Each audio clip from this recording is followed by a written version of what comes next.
Então a gente vai lá, né, estuda 5 anos na faculdade, faz uma pós, outra pós, faz um monte de curso, um monte de formação. E aí a gente sempre está buscando uma forma de se diferenciar e se destacar na psicologia clínica. E às vezes parece que é muito difícil conseguir isso. Pensando nisso, vou gravar esse vídeo aqui para vocês hoje, para explicar algumas coisas que são bem importantes para a gente se posicionar de maneira adequada e ter um diferencial na psicologia clínica.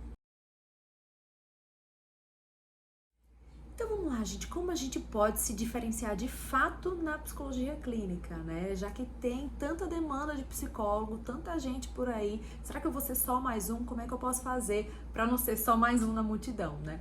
A gente fala muito sobre nichos de ouro e sobre a gente pensar em nichar e em determinar mais ou menos qual é o público que a gente vai atender. O que é esse tal desse nicho de ouro, Ana? Na verdade, eu acho que a gente precisa pensar por partes, né? Primeiro de tudo, o que é que eu mais gosto? Eu acho que é você perceber o que é que você se identifica. Você gosta mais de atender criança, adolescente, adulto, idoso? Qual é o público que de fato você se identifica para atender? Esse é o primeiro passo. No meu caso, eu me identifico atendendo crianças, adolescentes e adultos jovens. Eu não consigo não atender adultos, eu amo atender adultos. Então, eu sempre pensei, por que eu preciso atender só crianças, adolescentes e pais se eu também amo atender adultos? E aí eu defini meu público mais ou menos assim, então adultos jovens. E aí, gente, a gente precisa ter esse compromisso, né, de estar sempre se atualizando e estudando para todos os públicos que você vai se predispor a atender. Mas primeiro de tudo, né, como eu falei, a gente pode nichar por público. Então você vai lá e escolher esse nicho. Não, eu quero atender criança e adolescente. Então esse é um nicho. Eu vou focar muito a minha comunicação, eu vou focar muito o meu posicionamento, vou focar muito os cursos e palestras e tudo que eu vou assistir em relação a esse público, né? Então você foca no público. E além do público, a gente também pode nichar por demandas. Então eu vejo que uma demanda muito grande que me busca na clínica é a ansiedade. Então posso ser um psicólogo que nicha em ansiedade, falo muito sobre isso para atrair um público muito focado, seja em fobias, em todos os subnichos que tem aí na ansiedade também. Como a gente também pode focar em outros nichos, do tipo, eu vou trabalhar só com orientação de pais. Então eu trabalho com público infanto-juvenil, com nicho de orientação de pais.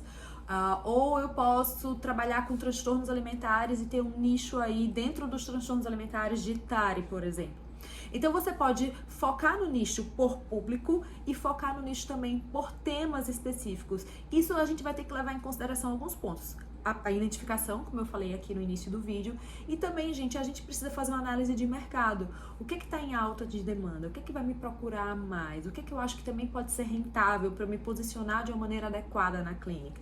Porque aquele sonho, né, de viver de psicologia clínica, ele é totalmente possível, mas a gente precisa fazer também com muito amor, com muita dedicação, né, dos públicos que a gente se identifica e também desses nichos que podem ser bons no mercado, digamos assim. Então, quando a gente fala de nicho de ouro, é quando a gente observa exatamente qual é o tipo de público ou o tipo de demanda que está sendo crescente nesse movimento de mudança de comportamento da sociedade. Então, a gente precisa estar muito atento às curvas de tendência, que eu falo muito sobre isso aqui, então deve ter outros vídeos aqui, vou colocar aqui também um banner, que a gente fala muito sobre curva de tendência, né, para vocês assistirem outro vídeo também que pode te ajudar em relação a isso. Mas a curva de tendência é exatamente esse movimento que a sociedade está tendo em relação às mudanças de comportamento que podem ser demandas da clínica. Então, quando a gente está atento a essas curvas de tendência, a gente começa a perceber como é que vai ser essas mudanças no comportamento da sociedade, do que vai ser novos nichos e novas demandas ou demandas mais acentuadas na clínica. Então, se o nicho de ouro, se o nicho que você escolhe é um nicho de um público que você curte, um público que está crescente na clínica e de um tema específico que está cada vez mais crescente, isso pode ser identificado como nicho de ouro. Eu sempre falo que o TARI é um nicho de ouro, uma vez que é um transtorno que poucas pessoas atendem bem, poucas pessoas sabem e que tem uma demanda gritante de pacientes que precisam de ajuda. Então, o que mais pode ser um nicho de ouro? Vamos pensar, trabalhar especificamente com anorexia e bulimia, por exemplo. Será que isso é nicho de ouro? Vou falar da minha experiência clínica, né? Aqui na clínica não são demandas que surgem com tanta frequência como o TARI. Então, a gente precisa entender, dentro desse público nichado que você escolheu, quais são as maiores demandas ou curvas de tendência que vão surgir de mudanças no comportamento e de novas demandas que podem surgir. E a partir daí você vai começar a identificar qual é, de fato, o nicho de ouro que vai te trazer todo esse diferencial de posicionamento, de atração e captação de pacientes na clínica. E você começar a ser visto como referência, né? Fulano é referência em tal área, fulano é referência em tal público, né? Então, hoje, eu sou vista como referência em infanto-juvenil, em transtornos alimentares, em TARI, justamente porque são coisas muito nichadas e temas muito nichados que eu resolvi trabalhar. Então, se você começar a pensar por aí, pode te ajudar. Olha um pouco essa tabela que eu vou colocar aqui na tela para vocês, que vocês podem pensar assim resumidamente. A gente pode nichar por público ou por demanda, né? Resumindo tudo isso que eu falei. Por público, né? Pode ser criança, adolescente, adultos, adultos jovens, idosos, mães, pais, orientação de pais, trabalhar com psicologia perinatal, você pode trabalhar com...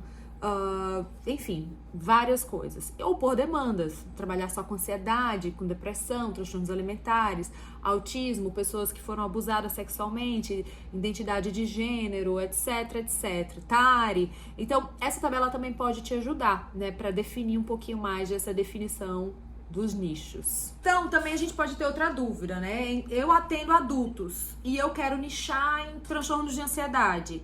Mas se o meu paciente surgir com outras demandas? Então, gente, a gente não tem também como pegar um paciente e dizer só trato isso, não trato esse resto do paciente.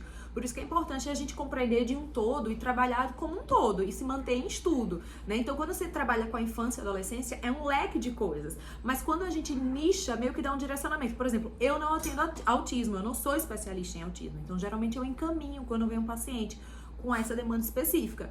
Mas, em compensação, eu atendo várias outras coisas na infância e adolescência. Então, é mais ou menos isso que a gente precisa entender. O que é que eu não dou conta de atender porque eu não sou especializada o suficiente ou porque eu não quero me especializar nisso aqui, que tem pessoas que focam só nisso aqui.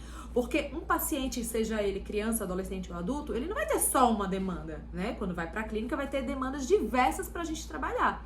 Por isso que a gente precisa também, né, ser poli nesse sentido, poli especializado. A gente não precisa se especializar em uma coisa só e nem limitar o nosso atendimento a uma coisa só. Então, quanto mais você se especializar, quanto mais você estudar, mais você vai conseguir abrir o leque dos seus nichos e atender melhor esse paciente que te busca.